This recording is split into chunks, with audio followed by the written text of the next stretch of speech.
Hey, this is Kate from Ignorance Was Bliss, and you are listening to So Wizard.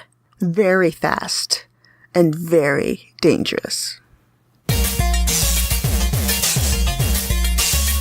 Broadcasting very fast and very dangerous from the planet Malastare. You are listening to So Wizard.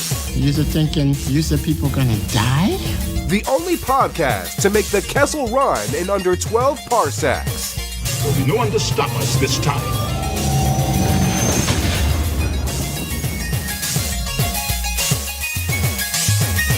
What's going on, everybody? It is time for episode number 228 of the So Wizard podcast. I'm your host, Joey DiCarlo. My co-hosts are the queen of all nerds, Aubrey Litchfield. Boom shakalaka. And the expert, Mr. Marquis Marcellus Reagans. Sometimes I like to light a match and let it burn down to my fingertips just so I can feel something. Anything. You are listening to So Wizard Podcast. Three friends discuss the world of nerd, podcasting weekly. This week, we've got a little bit of news, and then we're going to talk all about the new movie, Spider-Man Into the Spiderverse, the animated debut of Spider-Man and Miles Morales on the big screen. But before we get into all of that, how is everyone doing? Marcellus, tell us, Marcellus, how has your week been? My week has been all right. It's been all right. I did something pretty amazing this weekend. I bought tickets to my first K-pop concert. Oh boy. Yeah, it was a very daunting experience. I couldn't get my tickets through Ticketmaster like I wanted to. Apparently when you buy tickets for a show, there's like a queue that you have to wait in order to be eligible to buy the tickets. And I wasn't aware of that. So when I jumped onto Ticketmaster to purchase my tickets, there was like 2,000 plus people in front of me. And I just stared at my phone and watched that number dwindle down till it got down to about like the teens. And then when I went to buy my tickets, I couldn't get it at all. Every time I tried to buy it, it just didn't go through. So I had to buy my ticket through StubHub, paid a little bit more than I wanted to, but I'm still going. So, next year I will be seeing my first K-pop concert. It's very, very exciting. Did you have to pay a premium when you got them through StubHub? No, I didn't.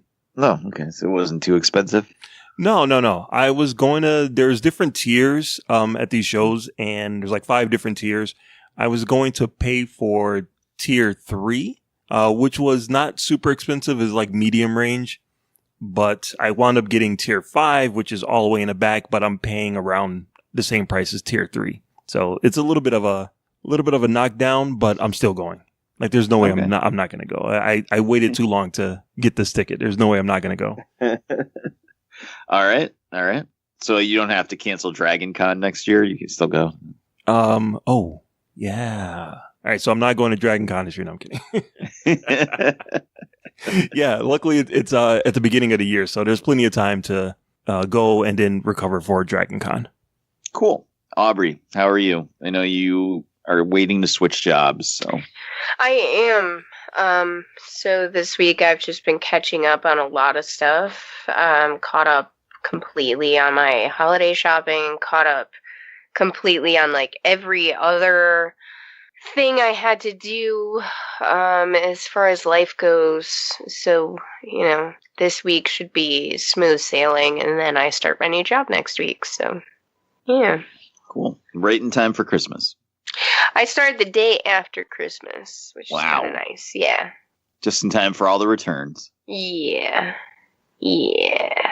Great. Yeah, I haven't been doing anything. I've just been working way too much and trying to sleep. Today I only got 45 minutes of sleep, so.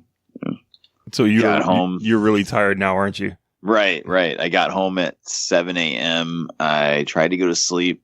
I had to go to the bathroom, not to be gross, but I had to go I woke up, fell asleep for 45 minutes. I woke up, I had to go to the bathroom, but then we only have one bathroom. So like there were people in the bathroom and they were doing stuff. So I had to wait. And by the time I actually got to use the bathroom and lay back down, I was completely awake. So then I went and worked at my second job, 11 to 2:30, drove home, picked up the kids, went to the movies, went and saw Into the Spiderverse, came home, sat down, ate something, and here we are. All right, so we'll get through this as quickly as possible so you can get some sleep. No, I'm fine. I'm just powering through, counting the days down. Just got to make it through Christmas. Oh, you're almost there. Yeah, right. I'm done with my shopping, so that's all that matters. Sweet. So, enough about us. Let's talk about us. Marcellus, why don't you tell the listeners where they can find more So Wizard podcast? Every episode is somebody's first. So they may not know where to find more So Wizard podcast content for their ears and eyes. And eyes. So everybody can go to SoWizardPodcast.com where you will find new episodes every week. You also find movie reviews from yours truly, Netflix and Amazon streaming picks from our buddy, the awesome Adam Mollyhawk. You'll also find our merchandise there, so you can look good while you are representing the show. Purchase some of our t-shirts. Another great way to support our show is by doing your Amazon shopping through the link that we keep right on the website. Click on your big A that we keep right on the website. Do your shopping, receive your products, and that way you'll be helping out our show. The Christmas time is a great time to do your Amazon shopping through the So Wizard Podcast website too. You can also find our social media links there. We have Facebook, we have Twitter, we have Instagram, so you can get at us. You can subscribe to us on Apple Podcasts and give us a 5-star review while you're there. You can also find us on a Stitcher Radio app for your tablet or smartphone, Podbean, Google Play Music, and you can stream our show through Spotify. You can also support our show through our Patreon page, patreon.com/So Wizard Podcast. You can support the show and get bonus content. Shout out to all of our friends in the podcast groups. Back to you, Joey.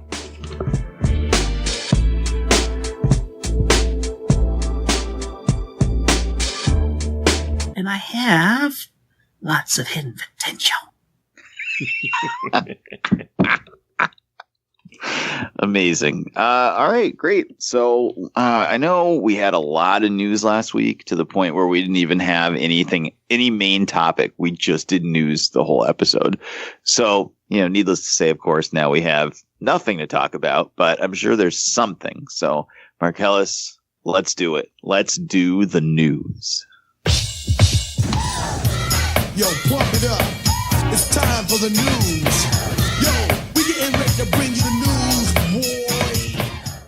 All right, so this week in nerdy news, like you said, Joey, there wasn't really a lot to talk about, but we do have a little bit of casting news. In case you were getting ready for the Dora the Explorer live action film, we know now who is going to play Swiper. Academy Award nominated actor Benicio del Toro is cast as Swiper in the Dora the Explorer movie. We've talked about this before. I never watched Dora the Explorer. I have no idea what the show is about. But I am a fan of the girl that's going to be playing Dora, because she was in this movie called Instant Family that came out, and she was really good in that. And she was also in Sicario 2 with Benicio del Toro. So, my main question is, what type of weird voice do you think Benicio del Toro is going to produce for this movie? Let's start with you, Joey. What? Is he going to have a weird stutter? Yeah, exactly. Swiper is a fox, so how is this going to work? Is he animated and it's just his voice, or is he going to put him in a costume?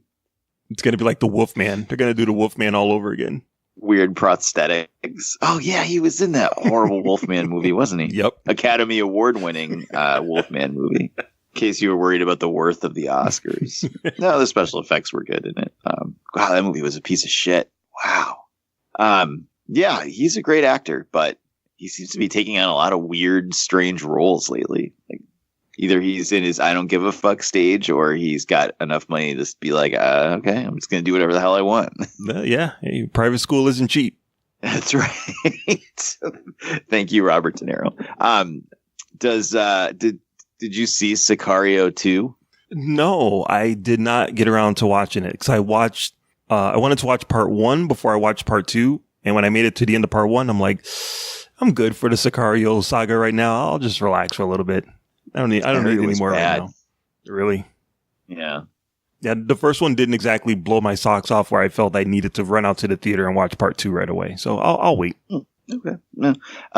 But I'm not exactly running to the theater either to see a Dora the Explorer movie, but if they're going to do weird, batshit insane casting like this, maybe I might watch it on TV or something. I don't know. It sounds like if it's going to be ridiculous enough, like the Sonic movie, like this, it just keeps getting crazier and weirder to the point where it's like, I want to see this train wreck.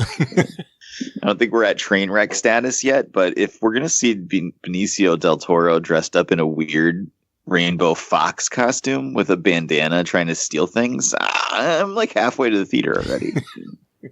Wow, maybe I should do a little research on his Dora the Explorer thing, see what I'm getting into. All right, so what about you, Aubrey? You're a Dora the Explorer fan, right? What do you think about Benicio del Toro? I didn't watch Dora. Dora came out like right after my time. Yeah. My cousins watched Dora though, so I have a couple of episodes under my belt. I think that this is really odd, and I don't know how this is going to happen. Because like Joey said, swipers are fox, so I don't know. Is it going to be like Johnny Depp in Into the Woods? I don't know. Seems weird. Yeah, I don't know when the movie is coming out, but I'm glad that it's happening. And it's probably going to look better than the live action Kim Possible trailer that dropped a little while ago. Oh, God. Yikes. All right. So then in this isn't really casting news, but it is a little bit of light at the end of the Marvel tunnel. They are moving ahead with a Doctor Strange 2. Big surprise. He's a favorite character, did an amazing job in Avengers Infinity War. So, of course, people are going to want some more Doctor Strange. Scott Derrickson, the director of the first movie, along with a few horror movies, is coming back for part 2. I think this is cool. I love filmmakers when they get a second bite at the apple when it comes to these franchise movies. For some reason, I think the second time around is usually better. Unless you're Mark Webb and you're doing Amazing Spider-Man 2, then I don't know what the fuck happened there. But yeah, I'm psyched for Scott Derrickson to really get into like the weirdness of Doctor Strange 2, not that he's an established character. So Aubrey, how do you feel about Doctor Strange 2 having the same kind of crew behind it? Do you think this is a good thing, or would you rather see someone new step behind there and add some more to it? No, honestly, I think this is a good thing because I actually liked Doctor Strange despite my distaste for Benedict Cumberbatch. So I actually am pretty excited. I think that they did a great job on the first one, so I'm pretty excited to see how this plays out for the second one. Cool. What about you, Joy? It's cool. I'm excited to see what else he can bring to the table. Now we've got the world established and the visuals established, and Infinity War kind of showed a lot more of what he can do in battle. So I'd be interested to see what they can do. Hopefully it's going to be more about Baron Mordo and what he's got going on, but we'll see where they take the story. Yeah, I'm fine with it. I have absolutely no problem with that. I liked the first one a lot. It wasn't like, outside of the visuals, it wasn't like super awesome. Right. Like, definitely had some problems. It felt very phase one-y, but yeah, I liked the flares he brought to it, so hopefully they'll give him a little more free reign and just go like wild. We can get some like crazy Steve Ditko era style, like psychedelic visuals. Yeah, that's what I'm hoping for too. The Doctor Strange movies and like the Ant-Man movies, you don't really feel like the filmmaker's thumbprints on it like you do with like the Captain America movies. Like you watch a Captain America movie, you can feel the Russo brothers, their fingerprints all over it. And same with Black Panther. That movie feels very Ryan Coogler. The Doctor Strange movie, I don't know that much about Scott Derrickson, but he did bring the cool visuals to it. So I'm really hoping that the second one, he'll be able to really inject some of his personality. We get a much more personal film, I hope. But yeah, good for him. And he's had a shitty couple of months. His house burned down in that big fire that happened in California when all of those famous people were running out of their houses with their pets and shit. His house was one of the ones that got burnt up. So, I'm glad to see that Marvel's like taking care of their own. Like, come on back, dude. So let's see. And then speaking of Marvel, there was a interview with Amy Pascal, who was pretty much in charge of the Spider-Man character over at Sony. She said that the Sinister Six movie is still on deck. Drew Goddard, a filmmaker who I love from Cabin in the Woods and his run on Buffy the Vampire Slayer comic book, he was working on the Sinister Six movie and he left to work on Daredevil. the Daredevil TV, the season 1 of Daredevil on Netflix. And then the whole Spider-Man universe kind of blew up at that time. So we really had nothing to go back to. But she's excited to do it. I'm not sure if Sony should be making another. I'm not sure if they should be getting back into the Sinister Six water, but it's still on deck. Joey, is there anything about the Sinister Six that you want to see now that you know that Sony is capable of making a good movie or 2 good movies? No, no. Not even a little bit. Nothing at all? No, because they're not going to get Michael Keaton's not going to be in it, and they haven't even established any of the other characters. So, what? How does this even work? Nobody cares about this. Stop it. All right. I'm going to put a pin in that one. Aubrey, how about you? I don't know. The Sinister Six was kind of cool, but I don't know. See, a lot of people thought making a Venom movie without Spider-Man was a dumb idea. And the box office receipts show that wasn't the case. It's because my man was in it. Oh boy! So if we get Tom Hardy to play all Sinister Six, do you think that would help? Yes. Yes. All 6 of them. Exactly. And Tom Hardy, and Tom Hardy. Introducing I paid Tom for Hardy. it. Take all my monies. Yeah, I don't know. No. I like Drew Goddard, so if Amy Pascal wants to work with him and still thinks that he's able to bring something to the Spider-Man universe, I say go for it. Why not? I didn't like Venom, but whatever. Who cares what I think? So Sony made their money back and then some. Yeah, thanks, China. All right. So then, speaking of Amy Pascal and the Spider Universe, a subject that we're going to be talking about later on, Into the Spiderverse, has already announced the sequels.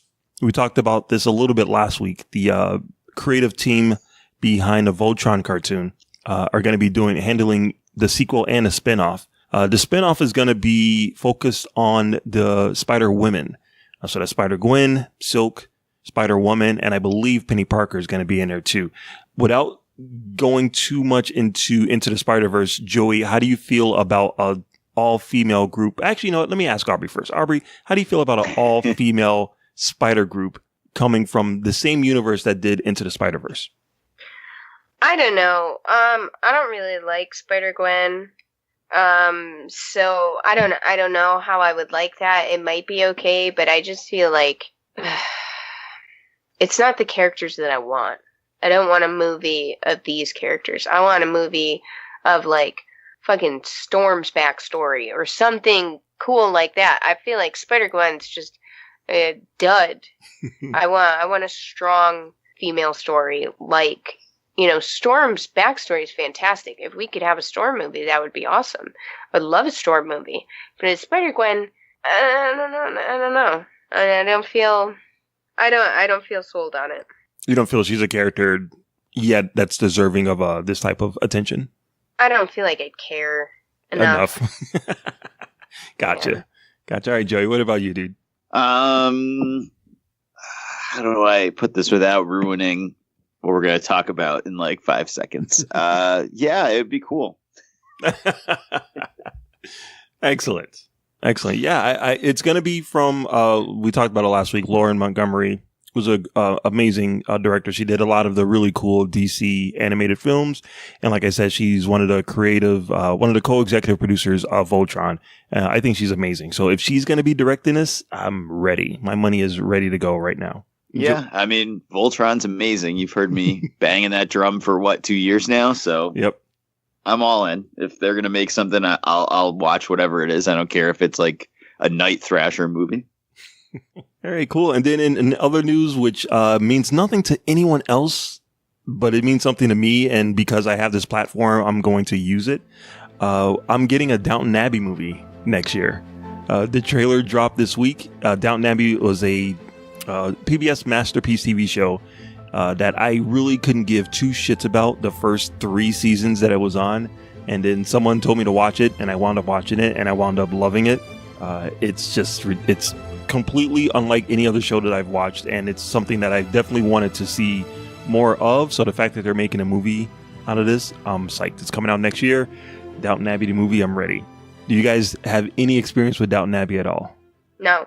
I think so. Jen has watched the whole thing, and I've been in the room while it's playing, and it looks like the most boring thing in the world.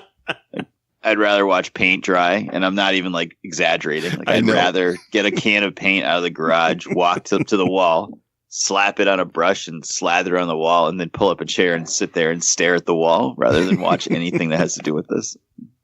That does not surprise me one bit. Not one bit. Your wife has good taste. She just watches anything British that's on there. Really? Is she a Doctor Who fan? Can we get that started? No. Oh, okay. No, she does not like Doctor Who. But if it's like boring British crime shows, she's all about it. Yeah, that's all she watches. So awesome. Idris Elba is Luther. What else we got? I don't know. Is that Helen Mirren? Wasn't she like a female detective of something? Like I'm sure she was. If it involves people from Britain and crime, it was watched in our house. Right on. Did she watch the Sherlock Holmes movies with Benedict? Yep. Oh yeah. Nice. All right. So so that's it. That's all I got for the news this week. Awesome. Well, short week with the holidays coming up, it gets a little tougher to find stuff to talk about. So, probably next week we'll have nothing to talk about except Aquaman. So. Oh yeah. So good times. Jump into the water. All right. So let's go ahead and get into it. We all had a chance to go see Spider-Man Into the Spiderverse. Non-spoiler. We're going to not spoil anything first. Just give you an impressions, and then we'll play a sound drop that delineates spoilers. If you haven't seen it, you can jump off, come back if you have. Or if you have, you can just keep listening, and we'll talk spoilers. Aubrey, what did you think of the movie? It was okay. It was good. Okay. Marcellus. I thought it was incredible.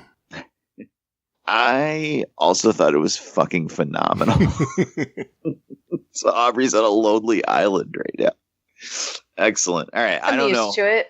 I don't know how we can talk about this without spoiling it. So let's just go. Play the sound drop. Let's go. Spoiler alert. I had seen the future and I had to prevent it. Love it. All right, Aubrey. It was only okay? What's going on here? Well, from the beginning of this movie, even in us talking about this movie coming out, I've said I'm not a big fan of animated movies like that. Mm-hmm.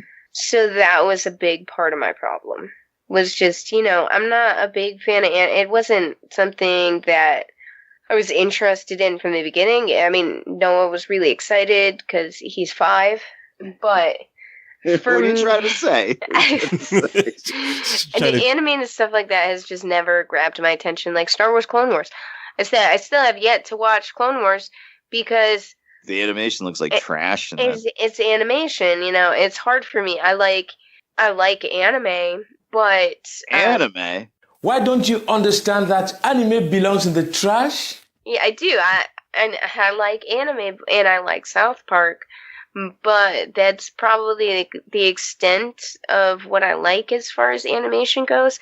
I'm not a big animation person, so that's kind of where it was lost on me. I think if it was live action, I would have been like, wow, this movie was phenomenal, but it just wasn't. It wasn't something that grabbed me because, it was animated. It was just tough for me. Mm-hmm. I can understand that. Tom Van Zandt, who used to be on the show with us, he has the same kind of feeling about animation too. It's hard for him to really, I think, grab onto or really get involved inside of the characters in animated form. And I can definitely understand that. There's a reason why there's more live action superhero movies than there are animated ones. Yeah, and it's times like this where I miss you, Tom. This and our Anna Kendrick. That is what's tough for me. It's hard for me to really get involved in it because it is animated. If it was live action, totally would have been way more invested in the characters. This is subject matter that I enjoy. But when it's animated, it's tough. I mean, even the Batman movies that are animated, it's hard for me to really get into them because they're animated. What about the Pixar movies? It's different and it's tough. Like if it's If it's a movie that sometimes, like, I'll go to a Pixar movie or a Disney movie or something, like we just saw Ralph Wrecks the Internet, and like that wasn't too boring for me. I don't know what it is about that type of animation versus this type of animation, but for some reason, when it's like Clone Wars, I could just never get into it because it was animated. And what the fuck else did I see was going to be animated? And it's in the same style too. There's I almost feel like this was kind of in that same style of Clone Wars in a sense.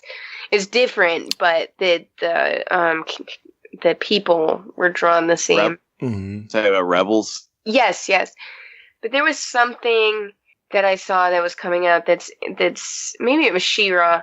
I have yet to watch it because it has this same sort of animation about it that I don't feel invested in it.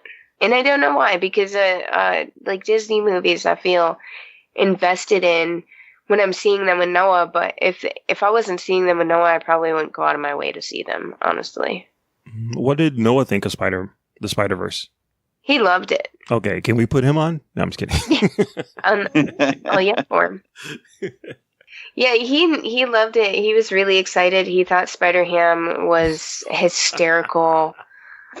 He was super invested in the movie, so he was really excited to go see it. I had picked him up early from daycare, and I was like, "No, you want to go to the movies?" And he ran around the whole room screaming because he knew we were going to see Spider-Man. Yeah. So he was super, super excited. Awesome. All right, so the character design and the animation style wasn't something that you can get into. What about the story? I thought that the story was good. I think the struggle that I had was I've been playing Spider-Man for PS4, and instead of Miles' uncle dying, his dad dies in Spider-Man. And I feel more invested in that storyline than I do his uncle dying, even though it's kind of nice to have both of his parents alive and everything. Yeah. I think, I don't know, I felt more invested in him in that storyline than I did this storyline, and that might have ruined it for me in this one. But I thought it was a really well put together story, and I thought it was really good. And I thought that the message was really good too. It had really wonderful messages about, being understanding and patient and accepting people for their differences and everything. And at the base of it all, people do understand what you're going through. I thought that was really well thought out and put together. I just wasn't as emotionally invested in it. Yeah, I saw it twice and I cried harder the second time. It just works. It works. The movie totally works for me. I think it's an amazing achievement in storytelling. I think that script, it just works. Like it's a tough balance that they have to hit for this movie, and I thought they got it perfectly right. It's an amazing origin story for Miles. I definitely feel like this is a full Miles story. I was worried about all of the other characters kind of taking the shine away from him, but I definitely feel like this is a strong Miles origin story, and I definitely feel like it's a very strong Spider-Man story. It feels like all of the authentic feelings that you want to get from a quote-unquote Spider-Man movie. I feel like they accomplished that, and they did it really organically without just doing he loses someone, great power comes great responsibility, flip, he's a hero. It hits those beats, but it does it organically, so it feels really good. I think it's just a stunning achievement in storytelling, and the visuals are like secondary to me. Joey, are you awake? Yes, I am awake. I'm just listening to you guys talk. Sorry, I don't want to interrupt. I thought the visuals are fucking fantastic. I loved all the like comic book touches, like the sound effects and the word balloons and the, I don't know what you call them, but the boxes that would pop up that have like words in them, like the narration boxes, I guess. Yep. Yep. Little like yellow all boxes. That stuff. Yeah. And, every time a character would pop up, they would, introduce themselves and, a comic book would appear on the screen, and it was just fucking great. And I love that it was the story was just like batshit insane, and like they didn't give a fuck. They're like, okay, yeah, here you go. Like, here's multiple dimensions. Deal with it. Right.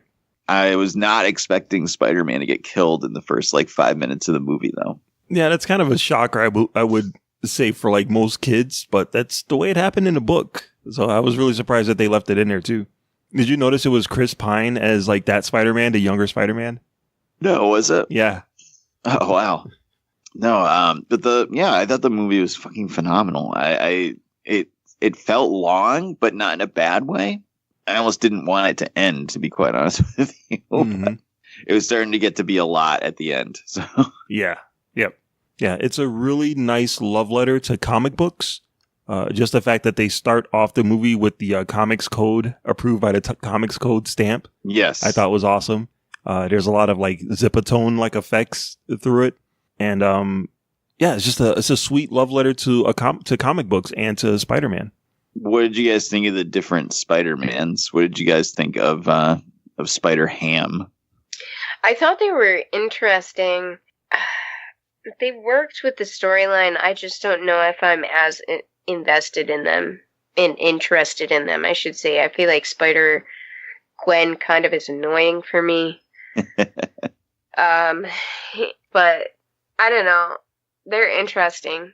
Yeah, without reading, I haven't read any of the other Spider books at all, so I'm not familiar with like their stories, but I thought they did a really good job of introducing them. That's the one of my only kind of, I want to say drawbacks, but I mean, like you said, the movie, it's long already enough. We don't really need that much more story, but I kind of felt I would have liked to have known a little bit more about the Spider-Man Noir and Penny Parker. Like I kind of wanted to know a little bit more about their story. But I mean, I'm glad that they introduced it, and I love the comic book origins. I love that so much. And when it got to the end and Miles, you get the cover of Miles's comic book, I was like applauding. Yep. Oh, it was so awesome. I loved Penny Parker. I love that she looked like anime. I thought that was hilarious. And she had like they would do like little like anime things where her eyes would get like super wide, and she looked, yeah, she blended in with everyone else, but she still looked different. You know what I mean? Like everyone else kind of had like a little bit of the 3D imaging, and she felt like a 3D anime character. It was a amazing style. The fact that they were able to put them all together in the same frame and have it not be completely distracting, I thought was amazing, including Spider-Ham. I'm with you, Aubrey, though, on Spider-Gwen. Like, again, I think as a character, she's got a fantastic costume. And that's it. Yeah, I like her costume, but I don't really like her. I don't know. I guess I'm more invested in Gwen Stacy from like the mainstream story. Right, and it doesn't work in. I don't feel like she works as a character divorced from all the baggage that comes with her being Gwen Stacy alive. So when you don't have any of that setup, like it to me, it doesn't do anything. It's just a blonde girl in a cool costume. Yeah, she goes. I agree. That's really all it comes down to. I agree with that. I completely disagree. What? Like I said, I don't read any of the books, but the thought of there being a universe where Gwen gets bitten by a spider and she goes to save Peter and he dies, but she lives, I think that's kind of interesting.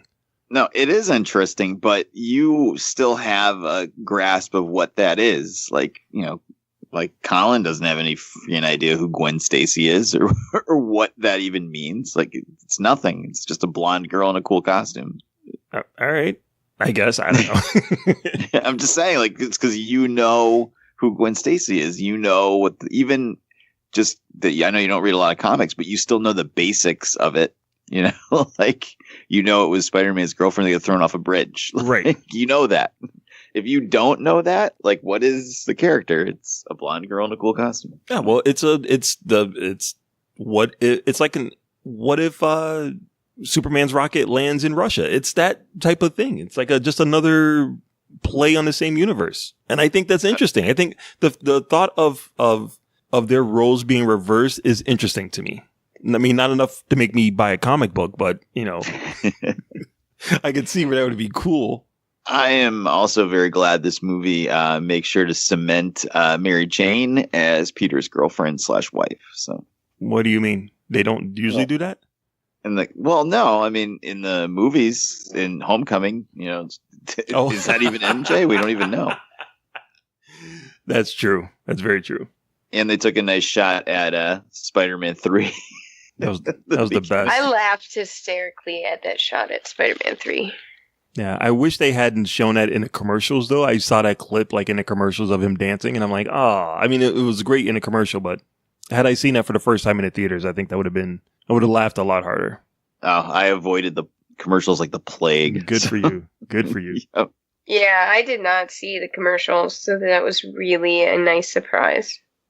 Did you see the PS4 Spider-Man costume in his garage base? Yes, I did. Actually, a lot of those costumes that were in there are actually part of the game. Is the one with the Doctor Strange cape in there? Is that part of the game too? That one is not that I have so far. I have the majority of the costumes, and I don't believe that is one. What'd you guys think of the Stan Lee cameo? That was nice. That was hilarious. But yeah, it was just sad too. Stan Lee died, so we got a nice thank you to Stan Lee and Steve Ditko at the end of the movie. So, yep, that was cool. But yeah, I mean, you know, I really liked it. This is probably the coolest Miles Morales has ever been. They did a really good job of fleshing him out, making him a character that you wanted to see more of and see do good. I liked that he spent most of the movie in that shitty Spider-Man costume. That was great. I was not expecting the Doctor to be Dr. Octopus, so that was a pleasant surprise. Oh, really? I thought for some reason that would have already been established, like in the Ultimate Universe. It's possible. I haven't read Ultimate Spider-Man in a long time, so yeah. See, I haven't read like all of Miles' stuff, but I definitely read the issues where him and Peter teamed up, where they met for the first time and the universes crossed. I always thought Miles was a really cool character. So seeing him in this film, it just solidified it. I'm like, yes, that's what I wanted to see, and they got it right. I love his character. I think he's awesome, and I think this movie does a great job of, like I said, providing a nice origin story for him, so you know what he's about, and setting him up for more adventures. I immediately wanted to start buying more Miles comic books as soon as I saw the movie. I cannot stress how awesome the visuals were in this movie enough. It looked like a comic book come to life. It looked great. Mm-hmm. What'd you guys think of all the different characters, like Nicolas Cage as Spider-Man Noir and Miles' dad? That was great. That was awesome. I really liked his dad's character. I felt more invested in him than anything.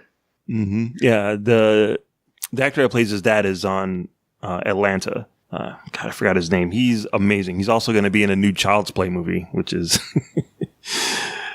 yeah, he's got to eat too. But I thought he did probably the best. Him and Miles gave like the best performances in the movie. With just very little dialogue. I thought you're really able to understand who he was, what he was coming from, and what his intention was. I thought him and Miles were like absolutely amazing, and I love Nicolas Cage. He only had like a few lines too, but he like just his character. That character is so perfect for him, and like that voice that he did is so perfect. I loved it. I love that. His world is black and white, so he just couldn't conceptualize a Rubik's Cube. That was fucking great. But I wish I hadn't already known that his uncle was a Prowler, because that seemed like it was probably a pretty big moment for people who had no idea, but I already knew that, so. Yeah. Did you guys stay for the after credits scene? No, I had to pee, so I did not see it. Yeah, he had to pee and then he started walking off, so we weren't able to watch it. I did mean to watch it afterwards, because of course it made it on the internet, but I have yet to actually watch it. Well, it's Spider-Man 2099, which is amazing because I love that character, and that's a fucking awesome costume. And then he travels through the multiverse to the 60s Spider-Man cartoon. and they just start pointing at each other, like the like the meme of Spider-Man pointing, and they're arguing about who's pointing at who, and that's it. That's the whole scene. Mm-hmm. It was phenomenal. I really, really, really hope that if they make a sequel, 1, we get Spider-Man 2099 in it, and 2, we get 60s cartoon Spider-Man in it, because that would be hilarious. I didn't even consider that. There's an alternate universe where there's a Spider-Man that just looks like the 60s cartoon. That's right, yeah. Holy shit. And we could get Spider-Man from the Japanese TV show with the big robot. Wait. There's a whole nother Spider-Man cartoon, right? There's a lot of Spider-Man cartoons. I mean, one that's a Japanese cartoon that hasn't been released. That was in America. live action. Shit. What's Spider-Man with the giant robot then? That's the live action Japanese one. Really? Yeah. The one from the 70s where he's like a bad guy? No, he's not a bad guy. He's a good guy. All right, I'm thinking of something totally different then. You're thinking of probably like Italian Spider-Man. Yeah. No, we don't want Italian Spider-Man. What'd you guys think of Aunt May? I don't know. I didn't like Aunt May knowing Peter's identity and being kind of like an Alfred to his Batman. Yeah, I didn't really like it. That was a little weird. I don't understand why he had a bat cave in his garage. 'Cause I've never been a huge fan, and I don't like it in the current comics. Actually, that's not the status quo anymore, but it was for a few years, where he's like basically Bruce Wayne. Like, yeah. I don't like that for Spider-Man. I know Spider-Man is Amazing Friends. They move the statue, and all of a sudden, like a reel-to-reel tape machine comes out of the wall, right, and stuff. But like, no, that's not. I'm not into that at all. He's not Iron Man. He's not Batman. He's fucking Spider-Man. So, not really a fan of that. I did like when they were fighting in the house, and all of a sudden we got like a 4-quadrant split screen of just like dishes being broken and stuff. Right. Because you could tell it was pissing her off. I thought that was amusing, but you know what I loved it. I loved about that scene is that you see the different things being smashed, and then it cuts to the 4th panel, which is Spider-Ham, and he's just smashing a plate over his head for no reason at all. That's right. I can't believe that I sat in a movie theater and watched Spider-Ham on the fucking movie screen. Is this real life? This is truly the golden age of nerd. The fact I thought that was the best part. The fact that he eats hot dogs too just cracks me up. He's a pig eating hot dogs. I didn't even put that together. Nobody knows what's in hot dogs. You don't want to know how they make the sausage. Exactly. Yeah, I watched there was this British show called You Are What You Eat, and I watched it, and they went through what was put in hot dogs, and I stopped eating hot dogs for years. That'd do it. Yeah, it was horrible. What did you guys think of the design of the Kingpin? He looked like Bill Sienkiewicz drawing of Kingpin, like. Is very stylized, like from old school 80s comics. So I liked it. Some people in the theater like giggled at it, but I did appreciate them keeping him being like a giant, massive guy. Yeah. I can understand why it was a little weird. Well, yeah, the movie is pretty stylized, but his character does kind of stick out more than the other ones. Mm-hmm. But all the other humans, like, for more or less, all the other humans looked like humans, and then we have this one guy that's built like a square. But my love for the Kingpin in the Daredevil TV show is what made me really like that character. When I saw like the main part of this story is that he wants to bring back his wife and kid, and when he sees her and he goes Vanessa, instantly I'm taken back to Netflix Daredevil. No closed caption of squishing sounds though in this one. So. I couldn't believe Tombstone was in this movie. It's like, oh my god. Yeah, that's the other thing. They never explained I didn't know who it was. I had to look it up. Unbelievable. Just obscure characters like falling out of the sky in this thing. I recognized Tombstone. I didn't like how they didn't really explain him though. Like Mark said, like everybody else had no clue who he was. I just happened to recognize him. So I guess that maybe that's like one of the problems I had, is that it just kind of I feel like this movie throws you in thinking you have an understanding of all of these Spider-Man characters, these just obscure Spider-Man characters because you're watching a movie about Miles Morales. It's kind of how I feel this movie was. Yeah, I think they kept the story pretty much open to everyone, but like throwing Tombstone in there, I think there's like, and like the Spider-Man costume from the PS4 game, I think that was just designed just for like the pure Spider fans. You know what I mean? Like just like a little extra for you guys. Well, I didn't mind it. I liked that they just threw you in. Then we didn't need an extra half hour of the movie explaining like a lot of crazy stuff, but it wasn't bad. So let's kind of wrap it up here with a score out of 5. Aubrey, what did you think out of 5? I would give it probably a 4.5. And where do you rank it in your Spider-Man movies? Since I don't really like any of the Spider-Man movies, oh Jesus. God, you're killing me. Near the top. You're killing me. I'm not satisfied with any Spider-Mans. Okay. All right. Marcellus? Yeah, I want to give it a 5.5, a 5 out of 5, but I can't quite get there. So the closest I can score it is 4.5 out of 5. I don't do the quarter rankings. All right. And where do you put it in your Spider-Man movies? I would say, wow, that's tough. It's either 2 or 3. Probably 2. Probably 2 because I cried twice. So probably 2. All right. Well, I will give it a 5 out of 5. I'm not afraid. I thought it was fucking phenomenal. It looked like a comic book come to life. It was just fantastic. It was so nerdy. Oh my God, it was nerdy. Fucking Spider-Ham, Spider-Man Noir. Like, this is just Penny Parker. These like characters that should not be in a mainstream movie release, but here they are, you know? So yeah, I gave it a 5 out of 5.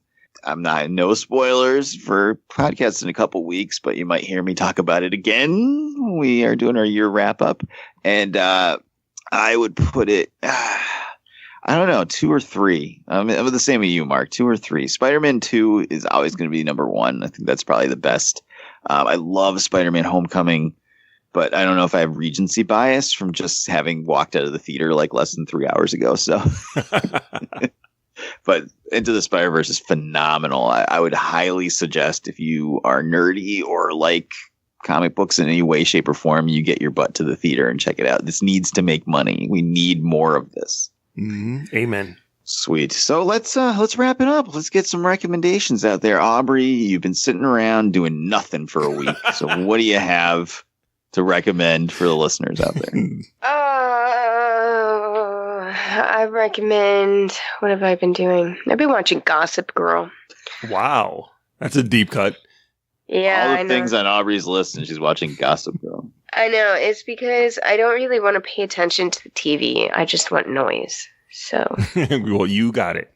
I know, and I ran out of episodes of Keeping Up with the Kardashians. So. I don't really have anything good to recommend this week, honestly. So. All right. Yeah. No doubt. What about you, Marcellus? Well, I'm surprised because my recommendation, I thought for sure Aubrey was going to recommend. If you have not had a chance to check out the biggest Spider-Man movie of the year that does not star Miles Morales, Venom is coming out on DVD this week. It is yes, Queen. Yes. It's available digital right now, but if you're like me, old school, and you want to get that hard copy, the DVD will be available this week. So watch Venom and see what the hell all of the hype is about, because I sure as hell don't get it. Awesome. Well, I will suggest that you go to SoWizardPodcast.com, where you can find the podcast every week, links to all our social media accounts on the right-hand side of the page, movie reviews, streaming picks from Adam and Marcellus, and so much more. SoWizardPodcast.com. Don't forget to subscribe to us on iTunes, Spotify, Podbean, or just about anywhere under the sun you find podcasts. We'll be there, and you can hear us every week talking about the world of nerd.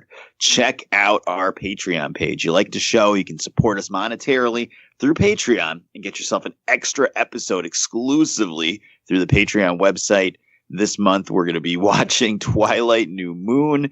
Next month's exclusive is going to be our review of Bumblebee. So at least one extra exclusive episode every month when you support us on Patreon at patreon.com/SoWizardPodcast. You know what? I'm just going to go ahead and recommend that you check out Aquaman coming out next week. Is it going to be good? I don't know. The trailers look cool. Amber Heard is hot. Aubrey, I'm going to trust your judgment that Jason Momoa is hot. You know, my sister-in-law and my mother both are willing to go see this. There you go. Wet, shirtless Jason Momoa is the draw. Yeah. So we'll be talking about that next week and reviewing it. Hopefully the DCEU is back on the right track. And, just a shout out to our Patreons and our podcast pals. Check out the Countdown Movie and TV Reviews podcast. That's my favorite podcast I listen to every week, and I love it. So listen to it. You'll love it too. But that's going to do it for episode number 228 of the So Wizard podcast. I've been your host, Joey DiCarlo. My co-hosts are the queen of all nerds, Aubrey Litchfield. See you later. And the expert, Mr. Marquis Marcellus Reagans. If you're on the fence about going to see a Spider-Man animated movie, please go see it. It is amazing, and it has Biggie Smalls in it. It was just awesome. Right. Wakanda forever. Yeah, I will second that. Go see this movie. It is awesome. You got 6 thumbs up from myself and my kids, so go check it out. Spider-Man Into the Spiderverse. And then go see Aquaman, because we're going to talk about that next week. We'll see you then. Good journey.